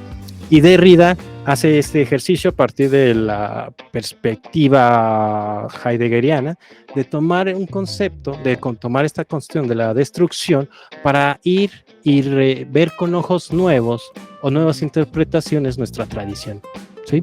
Por eso, en un inicio, la deconstrucción decían que no es un método, sino una forma de abordar la literatura, la filosofía, para interpretar desde diferentes perspectivas un texto, ¿no? Que nos puede, y que daba una amplitud de interpretaciones, pero sí decían algunos, bueno, no se trata de hacer un montón de interpretaciones de un texto y que no tenga sentido, sino cuál era la interpretación a lo mejor en un inicio, cómo se fue desarrollando. Y me gusta mucho esta analogía que hacen cuando se habla de deconstrucción y en Derrida, en esta introducción que le hacen, que habría que tomar los textos como una carta que te han enviado, ¿sí? Con este tiempo, el remitente y el destinatario son completamente diferentes a cómo se escribió, a cómo está llegando, ¿sí? Y hacer este mismo ejercicio en la interpretación de textos. Te llega un libro de hace 2500 años, pues no es lo mismo que lo está escribiendo una persona en la actualidad. Habría que ver todos los matices por los que estuvo pasando, y evidentemente lo importante aquí eran los análisis literarios, filológicos, epistemológicos, semánticos, si se gusta, para ver las diferentes perspectivas que se tenía respecto a un concepto y su peso en un texto filosófico y cómo se iba desarrollando y cómo nos llegaba en la actualidad. Derrida, por eso mismo, no se cierra a definir la misma deconstrucción, porque eso que dices ahora puede no tener validez la próxima semana, tal vez, ¿sí? No sé bien, y aquí voy a hacer unas meras conjeturas. El concepto en la actualidad se ha popularizado a partir de los trabajos de literatura comparada y posteriormente de los trabajos de género que estuvieron tomando agua de estas formas de interpretación, ¿no? No era poner atención al personaje principal dentro de una obra, sino también la cuestión periférica en la que se estaba desarrollando los personajes. Y esto se empezó a llevar evidentemente al arte con la ruptura de los patrones de belleza, de todas estas cosas, y posteriormente a nivel social, ¿sí? Ya no se trataba de llevar al hombre blanco que estaba en el centro de la sociedad, sino ver estos pequeños grupos, estas minorías, aquellos que no llevaban la batuta, y ver cómo se iban desarrollando, prestar atención a las diferentes cosas. El problema, y aquí también lo podemos ligar con Nietzsche, es que estos valores, estas interpretaciones tienden a ¿cómo podríamos decirlo? A quedarse como estatuas, ¿no? A petrificarse. Muchas gracias por la palabra, petrificarse. Y que creamos, pues otra vez, los nuevos ídolos, las nuevas interpretaciones y, trayendo la colación, los nuevos valores a los que nos estamos determinando en la actualidad. Pues ya que hablas de Federico Nietzsche, quisiera ser polémico y no con el afán de polemizar, sino simplemente con introducir una verdadera perspectiva crítica a esta moral reinante de la que hemos venido hablando y hacer el anuncio, la atenta invitación a nuestras gallo escuchas, a nuestros gallo escuchas, a los y les no binarios que nos escuchan, a recordarles que ustedes tienen el legítimo derecho a ser inmorales. En un mundo dominado por lo políticamente correcto, usted tiene el legítimo derecho a ser inmoral. No hay nada que le impida presentarse en contra de la moral reinante de tal o de cual valor. Hoy, cada día tiene más peso lo políticamente correcto, hay cosas que no se pueden decir, pero usted tiene el legítimo derecho y hay varias razones para esto y de ahí me sirvo de Nietzsche. Nietzsche, yo creo que en primer lugar es algo que ya hemos comentado, lo comentamos en el capítulo de Nietzsche. ¿Cuál es el problema con la moral? Es que somete lo que hay más de grande en el ser humano. ¿Qué es lo más valioso que usted tiene? Lo más valioso que usted tiene es la capacidad para evaluar el mundo. En esto se cristaliza su libertad. Nietzsche, cuando piensa en términos revolucionarios, cuando piensa en la transvaloración, cuando piensa en las capacidades y en las potencias humanas, está pensando en la capacidad de evaluar. Usted tiene la capacidad y la potencia de decir, esto es valioso, esto no es valioso. Si vive en un mundo como vivió Sócrates, en el que se preponderaba el aspecto corporal por encima de otras cosas, usted tiene la capacidad de decir, no, para mí es más importante el alma que el cuerpo. Y en ese sentido es usted un inmoral, porque va en contra de la moralidad reinante. Entonces, la moral ante la que estamos enfrentándonos es una moral del rebaño, lo cual implica el sometimiento de su voluntad, el sometimiento de su libertad y de su capacidad para evaluar. Usted se somete y se convierte en un borrego del rebaño, como ya mencionaron los ejemplos también con Heidegger, cuando decide simplemente seguir las normas y los usos y costumbres, como lo hizo Descartes, por culón, básicamente, ¿no? Porque tenía miedo a las represalias, básicamente. Esa es una de las grandes razones. Usted tiene la capacidad de vivir en un mundo en el que usted decida cuáles son los valores, en lugar de someterse a la moral reinante. Hay otras razones y tienen que ver también con... Nietzsche hace un matiz en el Crepúsculo de los ídolos, que es el texto que estoy leyendo ahora, y habla de dos tipos de moral. Habría una moral natural y una moral antinatural. La moral antinatural es la moral que atenta contra las pasiones, que atenta contra el instinto, y estamos hablando de la moral cristiana. Hay un error cuando se concibe el helenismo como el intento de someter a las pasiones, someter las fuerzas corporales, todo lo que usted entienda por pasión. Bueno, no solamente la pasión como aquello que te apasiona, sino el amor, el fuego, la potencia, todas estas expresiones corporales y emocionales que tenemos. No, los estoicos no quieren que nos relacionemos correctamente con las pasiones, pero no pretenden aniquilarlas. Los cristianos sí. Arráncate el ojo vicioso, ¿no? Como Orígenes cristiano, que supuestamente se cortó el pene después de haber tenido una erección. El cristiano sí quiere aniquilar las pasiones, quiere que la razón gobierne, y esto le da muchísimo asco a Nietzsche. Lo que nos hace sobrevivir es el instinto y es la intuición más que la pasión, más que la razón. Por un lado, y por el otro, habría otra moral, una moral que está basada precisamente en el instinto, una moral que está basada en el cuerpo, una moral que está basada en cuando Nietzsche habla de la pasión, dice usted, cuando siente culpa, lo que está haciendo es traicionar su voluntad. Ayer muy fregoncito hiciste y deshiciste, y hoy en la mañana te sientes terrible y sientes una cruda moral. Lo que estás haciendo es traicionar tu voluntad, traicionar tu pasión. Y la última de las razones que quiero exponer hoy, que acabo de leer también en este texto del Crepúsculo de los ídolos, y es que son horribles los moralistas porque atentan contra la diversidad humana. El moralista dice, y esta es una función asquerosa del lenguaje, que es la de el deber ser, ¿no? Que es algo que también le produce urticaria a Nietzsche. Los moralistas dicen, es que debería de ser así y debería de ser asá. Imagínate ese mundo, y este también es un experimento mental para nuestras y nuestros gallo escuchas. Pero que escriban sus conclusiones. Escriban sus conclusiones, mándenos notas de voz, despotriquen contra nosotros, por favor. Imagínese un mundo en el que se cumplieran sus fantasías, sus perversas fantasías morales. Imagínese un mundo en el que todo el mundo se comporta como se debería de comportar. Ese mundo daría muchísimo asco, porque lo que los moralistas no saben ver es que necesitan de nosotros, los inmoralistas, para seguirle diciendo al mundo las cosas deberían de ser de tal o cual manera. Y qué horrible sería un mundo sin diversidad. Qué horrible sería un mundo sin perversión. Nietzsche dice, yo prefiero un pervertido que un estoico, y lo dice sin miramientos, pero porque se necesitan mutuamente.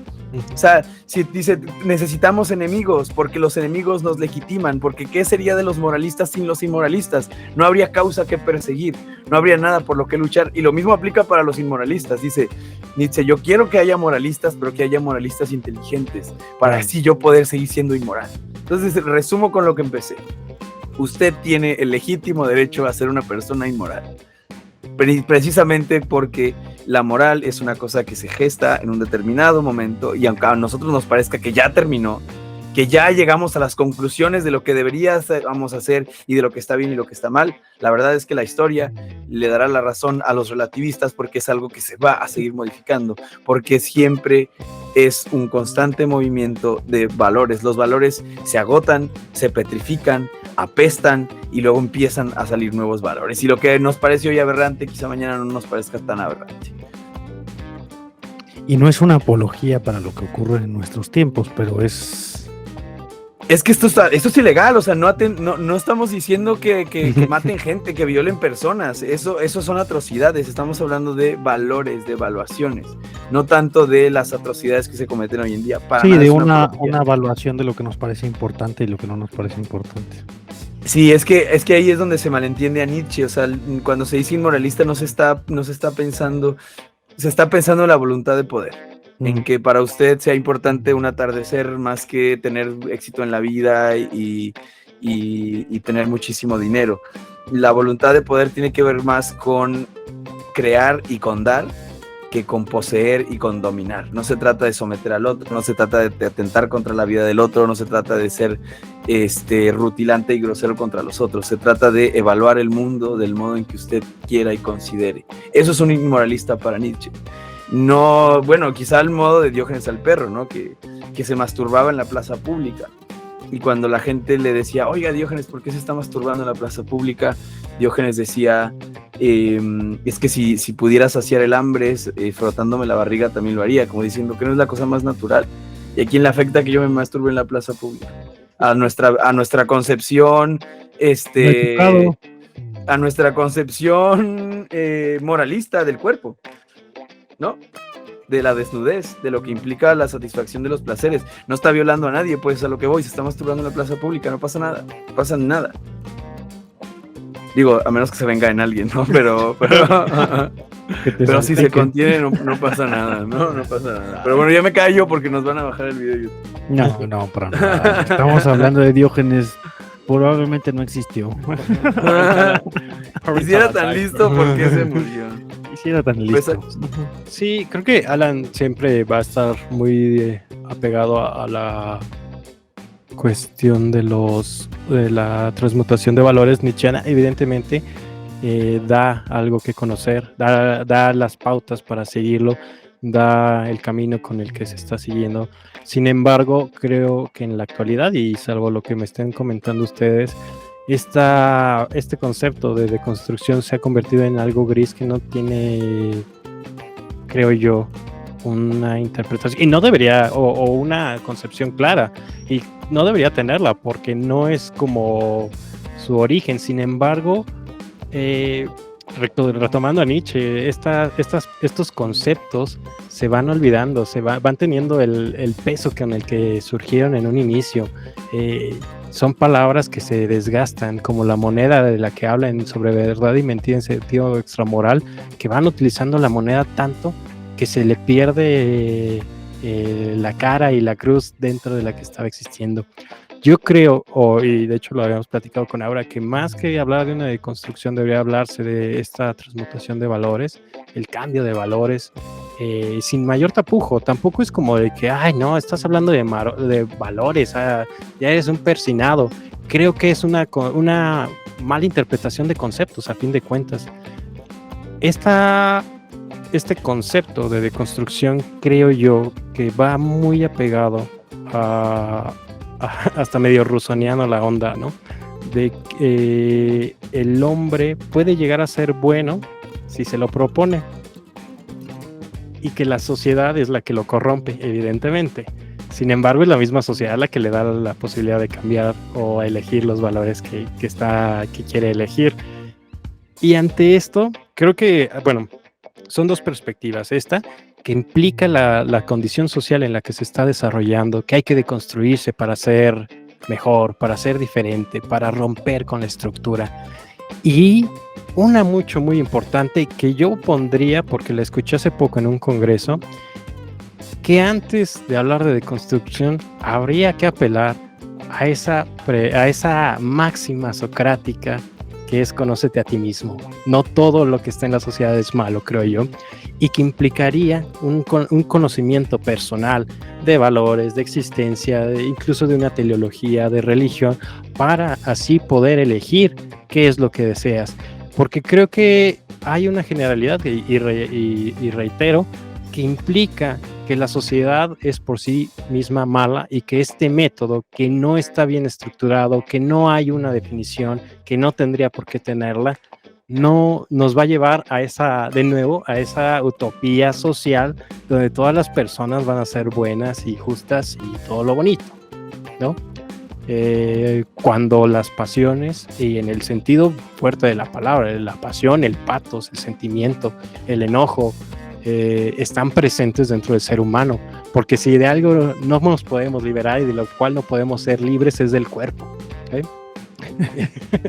Paradójicamente, y aquí está. Aunque los filósofos crean que sí, ¿no? Aunque los filósofos crean que sí, la historia de la filosofía como un rechazo del cuerpo.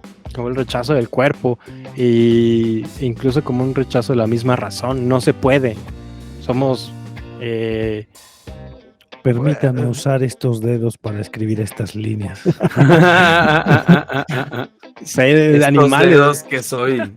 Estos dedos que soy. Y por eso ahí yo creo que le tengo más empatía a Aristóteles, porque mantiene la concepción de la animalidad y de la razón dentro del ser humano, o del logos, ¿sí? Entiéndase palabra, entiéndase razón, entiéndase lo que quiera, ¿sí?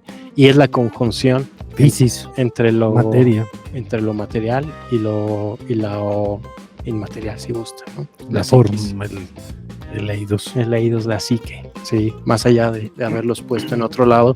Creo que por eso la vigencia a lo mejor aristotélica está presente, porque nunca deslinda a uno del otro, creo yo, desde esa concepción del animal racional. Pues como yo siempre digo, estar compartiendo la mesa con ustedes siempre, ustedes que son un ramillete de virtudes, siempre hace que se configuren o que se maquinen cosas nuevas y diversas para mí, lo cual agradezco infinitamente en estas compañías que tenemos, pero pues también quisiera yo desenmascarar la trampilla que ha supuesto quizá la maquinación de este episodio. Este episodio íbamos a hablar de cosas muy particulares y concretas, y qué bueno que tomó un cariz distinto, qué bueno que tomó rumbos distintos, no por sacarle, sino porque estuvo bastante lindo, y entonces hemos sacado un episodio distinto a lo que de fondo se había intentado hacer, y entonces tenemos más material para hacer un episodio en el que nosotros podamos hablar de la condición actual de los señalamientos sociales. Ahora sí que puede estar con nosotros nuestro gallo honorario, que es Óscar Merino. El más inmoral de todos. El más inmoral de todos nosotros. No, por eso digo, qué bueno que esta embarcación tomó un camino distinto, porque nos ha dado para hablar acerca de la moral y cómo podemos caracterizar la moral, y nos sigue dando pie para mantener el otro episodio venidero, que será sobre cosas que Merino quiera venir a platicar. Claro. A mí me gustaría cerrar con este tono ecléctico que mantiene Ardilla y que también resaltas tú, Arturo.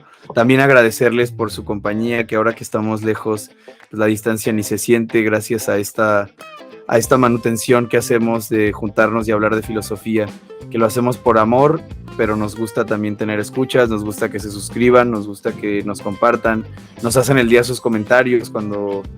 Cuando nos despedimos de la primera temporada, alguien dijo, ¿qué voy a hacer sin mis gallos?, ¿no? Y entonces se sienten esas familias a distancia. Gracias a ustedes, Arturo y Ardilla, y gracias también a todas y a todos nuestros gallos escuchas. Y pues a Gabriela que está ahí. A Gabriela, claro, Gabriela, nos encantas, Gabriela, muchas gracias. Y pues para cerrar con un tono ecléctico, quiero contarles una idea que me gustó mucho, que escuché en un y también para evitar malinterpretaciones de el programa de Rosarín. Bueno, a ver, ¿qué clase de Rosarín? Esta sesión tan apasionada. Porque sí fue una sesión muy apasionada, pero escuché una idea y tampoco hablamos de la libertad, ¿eh? Yo creo que había que hacer otro episodio dedicado a la libertad. Claro, sí. Hablamos muy poquito de la libertad. Pero el taller fue con Juan Pablo Villalobos, el escritor ganador del premio Ralde de novela. Decía una idea que me pareció muy interesante, que creo que tiene que ver con todo esto, y lo que decía era que ¿quiénes son los que hoy en día exigen o piden libertad de expresión? ¿Quiénes son los que más pugnan por la libertad de expresión? Los fascistas y los ultraderechistas. ¿Y de qué forma piden libertad de expresión estas personas? dicen cosas porque era un curso sobre humor en la literatura, ¿no? Piden cosas como, ay, es que ya no se pueden hacer chistes de nada. Y cuando dicen ya no se pueden hacer chistes de nada, aunque le caiga la pedrada a Chumel Torres y aunque hay quien que nos super escucha, ¿no?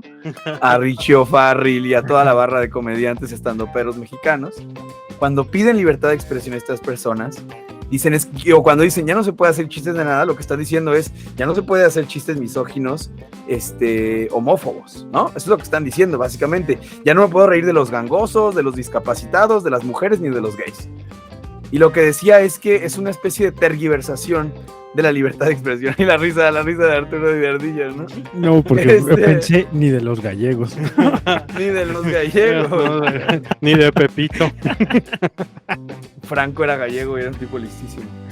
Pero me gustó lo que decía, y es que dice, mira, si tu búsqueda de libertad, si tu supuesto reclamo de la libertad de expresión es por una nostalgia del pasado, estás de la verga. Así que no lo dijo así, pero así lo digo yo, ¿no? O sea, si tu petición de ya no se puede hablar de nada es para mantener un estatus hegemónico cuando te podías burlar de las discapacidades de los demás, es un camino completamente infructuoso. Si vas a pedir libertad de expresión, que no sea hacia atrás, sino que sea hacia adelante. Y la idea me parece maravillosa, porque tiende a trascender las propias condiciones morales en las que vivimos, no a querer regresar al pasado. Cuando digo ser inmoralista no me refiero a eso, a hacer chistes homófobos, machistas, misóginos, no. Me refiero a mirar hacia el futuro, a crear nuevas formas de valorar y de comprender el mundo. Sí, no queriendo volver hacia atrás. No es una añoranza. Exacto.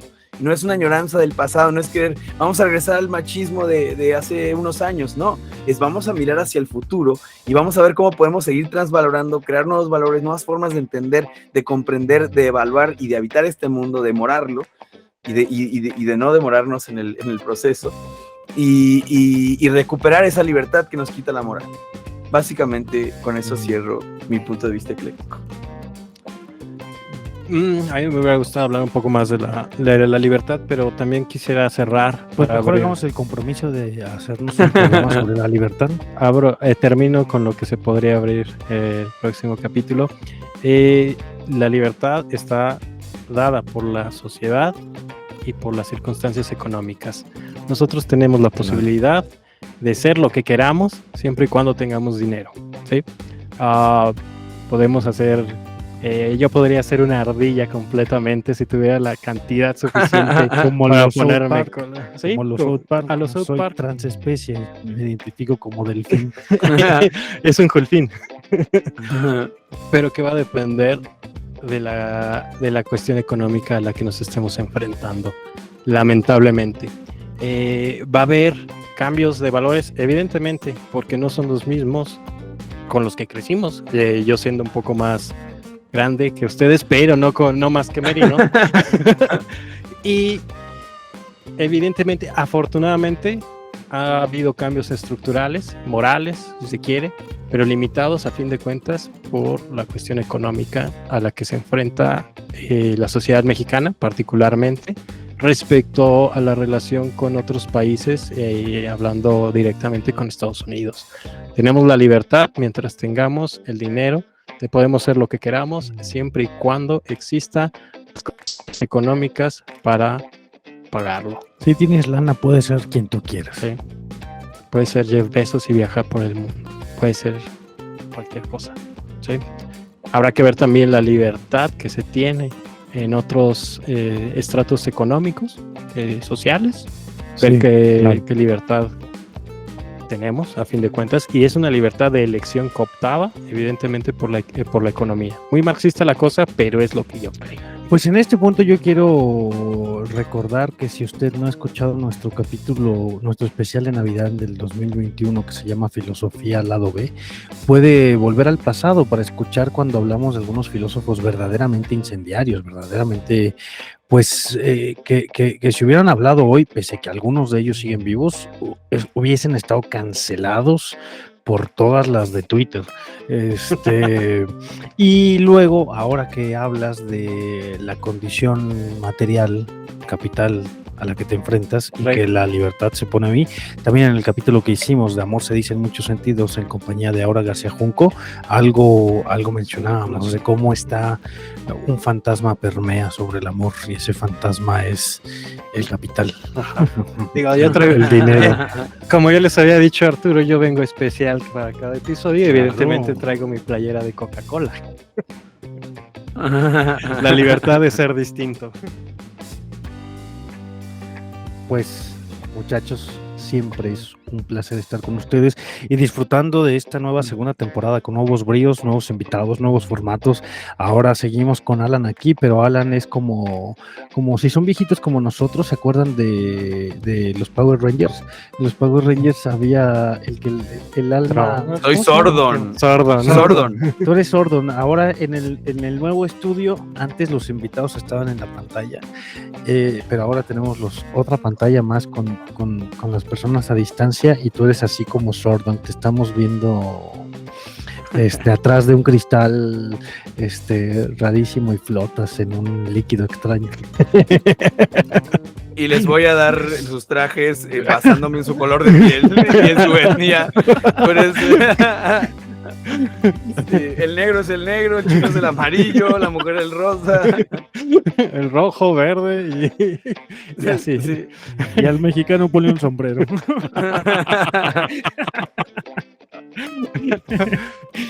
Bueno, pues con ese nuevo formato, con Alan siendo Sordon en nuestra segunda temporada y Merino ausente para no perder la costumbre, para no perder la moral. Y Merino como siempre siendo Merino, pues no queda más que despedirnos, seguir aceptando sus colaboraciones en Patreon. Patreon no ha cerrado para nosotros.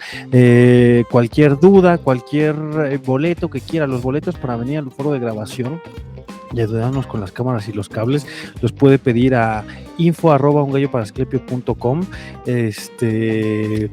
Hoy es 13 de octubre, seguramente usted ya se enteró, hace un mes, poco antes de que iniciáramos la segunda temporada, se salió a la venta el primer libro de nuestro querido Alan Argüello, ¿no? Así que será como 3 semanas que salió a las librerías. La pueden conseguir en las principales librerías de nuestro país. Es El Jardín de los Prodigios, Premio Torri 2021. Ay, papá. Nuestro querido colaborador Oscar Merino, que no está hoy, tiene un taller. Está ahorita, ¿no? Pozo sin fondo. Acérquese a la Facultad de Filosofía para que usted pueda ahí estar al pendiente del Pozo sin fondo, su taller de ayúdenme por favor, de novedades literarias. De novedades literarias, justo. ¿Ustedes tienen fecha para su próximo curso de filosofía contemporánea? No, estamos demasiado dispersos. Ok. Ya les iré contando. Pues bueno, ahí está, ya tiene ahí su libro, espero que lo haya conseguido. Alan en cualquier oportunidad vendrá a firmarle su librito, si no es que ya vino, pero regresará, como vuelven las oscuras golondrinas a firmar libros en nuestros balcones, vendrá a firmar nuevos libros. Y esperemos que también próximamente y lo más cercano salga esa página de internet del Gallo para Asclepio. Y si nos dan permiso, pues ya les pasaremos nuestros correos para que nos manden bonitas cartas de amor. Sí, tenemos correos personalizados. Cartas de amor. Sí, para recibir todas sus cartas de amor. Pero bueno, mientras tanto, cualquier duda que tengan acerca del problema, y info@ungalloparasclepio.com, y ahí puede usted tener boletos para venir a una grabación en vivo, a una interesante grabación en vivo con este maravilloso equipo. Síganos en todas nuestras redes sociales, no se olvide de suscribirse en nuestro canal de YouTube, eso es condición importante, todavía es gratis, solo iba a ser gratis la primera temporada, pero todavía va a ser gratis esta segunda temporada por oferta especial para usted, que se suscribe a nuestro canal de YouTube y nos puede escuchar en su plataforma favorita de podcasting, que yo escuchas. Hasta luego. No olvides, Critón, que le debemos un gallo a Asclepio. Que le debemos un gallo a Asclepio. Chao. Chao. Aquí termina Un Gallo para Asclepio. Síguenos en tu plataforma favorita de podcasting y suscríbete a nuestro canal de YouTube. No olvides comentar, compartir y activar la campanita. Nos escuchamos en el próximo episodio. Ahí nos vemos. Hasta luego. Adiós.